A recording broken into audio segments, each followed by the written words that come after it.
chồng nè chạy vô chạy chồng nè chạy vô chạy chồng nè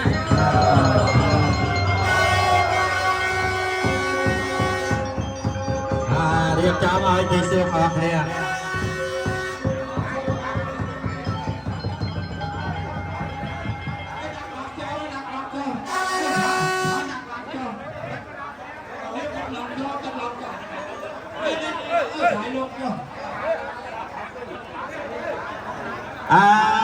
thằng bà tổ dân chưa hiệp cho hả hai thằng dậy dậy từ cấp 2 á hiệp là hai á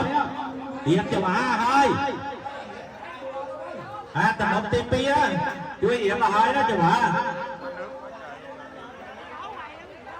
tuần này đi từ một bia đó chưa hiệp là hai á hiệp là hai cho hả từ một tim tay ấy tình người ấy có hai hiệp là hai nữa